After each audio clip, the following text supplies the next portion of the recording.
Hi guys, welcome back to another build video. Today we're going to be looking at Stam Necromancer.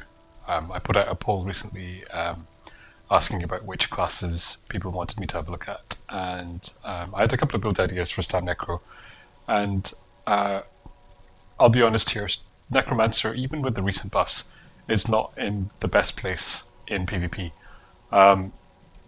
It's very difficult to make a Stam Necro not just be a worse Stam Warden. And my goal here with this build was to give you something unique to play that made you feel like you were playing a Necromancer build, and also something that played partially to Necromancer's strengths and its own unique class identity.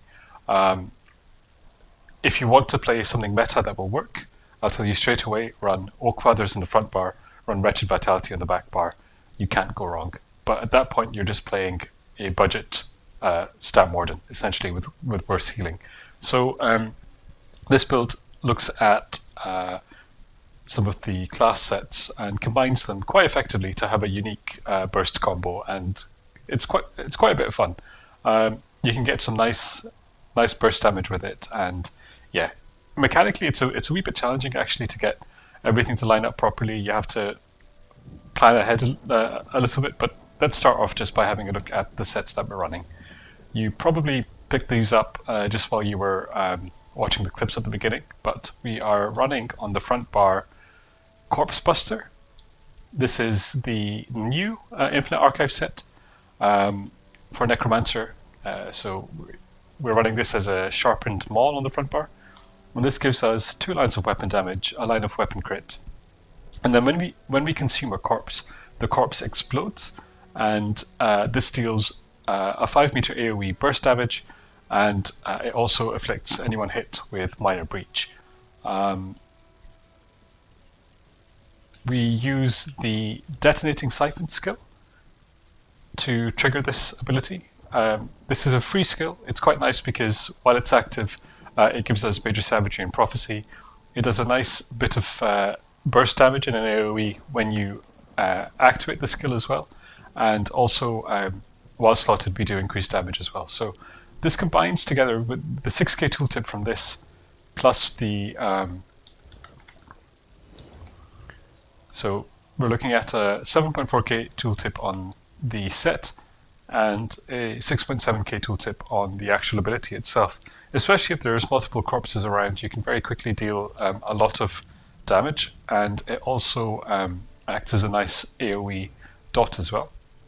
So we're running Corpse Burster just on the front bar, and then on the back bar we're actually running the other Infinite Archive set, Nobility and Decay. This is a really interesting set. It's a tanky set essentially, but it gives you 2 lines of maximum health, a line of healing taken, and then when we cast a Bone Tyrant ability while in combat, it gives us 2 buffs that stick on the character and persist through bar swap as well. So the first one is called Death's Favor. This is essentially like having vampirism. So you get 12% damage taken reduction based on your missing health, and also a 12% healing received buff based on your missing health as well. So it's like a vampirism plus. So that's the first part of the ability. And then the second part of the ability is that it causes you to treat yourself as a corpse. And that's really important because that allows us to always have a corpse on hand when we need it when we're engaging. So we can start off by activating our Corpse Burst or Minor Breach as we close into our targets. And yeah, this set works really well in combination with the Corpse Burster set. So front bar is a sharpened maul, back bar is a defending ice staff, and then we're running 2 pieces of Balorg for our burst, Curious of the Trainee, and then we're running Sash Corpse Burster, Bracers Corpse Burster, Greaves Nobility and Decay, Sabaton's Nobility and Decay, Saint and Seducer with Swift, and then Infused Nobility Ring and an Infused Corpse Burster Ring. So in total that gives us, on the body we're running 1, 2, 3 medium, 1, 2, 3 heavy, and then 1 light, and in total we are running 1, 2, 3, 4, 5 impen and 2 reinforced.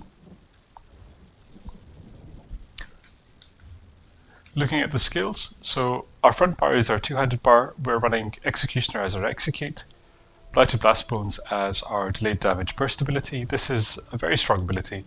And it gives us a reliable way of doing AoE damage with a delayed burst, and also a corpse after 3 seconds that we can detonate very quickly. Dizzying Swing is our main spammable. The off balance is nice because it allows us to do a medium charged heavy attack and stun the target. But even the last part, the 40% snare for 2 seconds, is really effective in keeping targets in range of the corpses on the ground. So you can detonate corpses around them for a lot of damage. Detonating Siphon is our main corpse consuming ability. Very, very good skill. And then Rally is our source of major brutality. It also doubles up as a stamina burst heal, and it also gives us a nice bit of extra stamina recovery as well. And then we're using Dawnbreaker of Smiting as our main burst ultimate. You can also use Pestilent Colossus as well. So yeah, that's our front bar. And then moving on to our back bar, we are running Elisas as our armor shred, Race Against Time, and then Beckoning Armor as our armor. So this is a 20-second skill. It gives us major and minor resolve, and it also pulls targets towards us, which is very, very important in Cyrodiil because we want a way to pull mag sorks and also ranged sniper nightblades towards us. They are by far the most common classes that you'll run across in PvP, so having a way to pull them to you and onto your corpses is invaluable. Also, this is cheaper than the other morph, which lasts 30 seconds. And the advantage of that is we're actually wanting to cast this every 20 seconds to keep up our back bar buffs. That's our only effective Bone Tyrant ability, so that's what we use to keep up Death's Favor and Beautiful Corpse. And then we're using Healing Soul for our main burst heal with Major Vitality and Resource Restore. And then Spirit Guardian is also a way of us just having a bit of a heal over time. And it also quite nicely takes 10% of the damage that we take instead. And then we're just running Ravenous Colossus on the back bar. This isn't really there to be cast, but what it does do is just having it there reduces the cooldown of our Death's Favor and our Beautiful Corpse by 4 seconds. It's reduced by 2 seconds for each slotted Bone Tyrant ability. So we can have 100% uptime if we're casting this every 16 seconds because we've got 2 Bone Tyrant abilities on the back bar.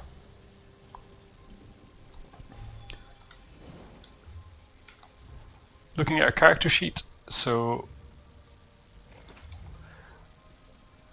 on the front bar we're running 4.8k weapon spell damage and 15% crit. This obviously goes up to 25% when we activate our ability. Might as well actually just do this in combat because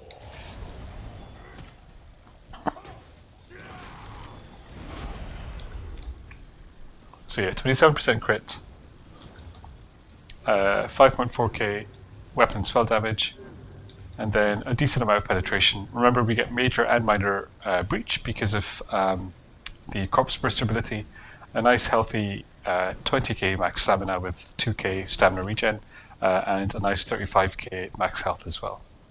We also get a decent amount of resistance on the back bar, so we're sitting at 27.6k spell resistance and 26.9k physical resistance with 2.6k crit resistance, so we're decently survivable as well.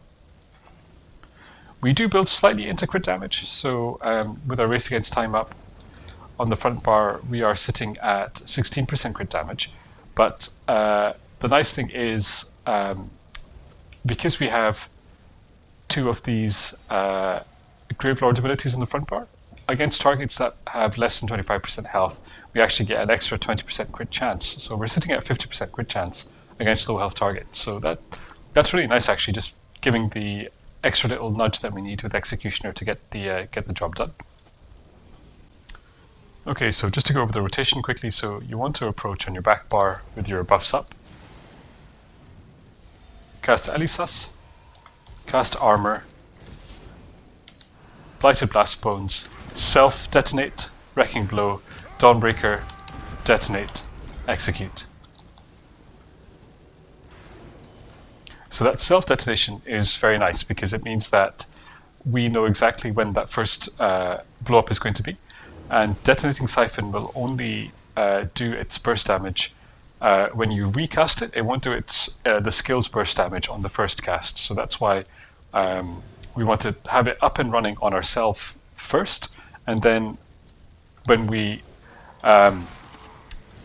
approach the target, we can then detonate the blast bones. So yeah, if you cast it on yourself, you are the center of the dot. So you've got this nice green glow on yourself, and you're doing this damage all around you. So what you want to be doing, once again, is as you approach, cast it on yourself, and it explodes, and does the minor breach.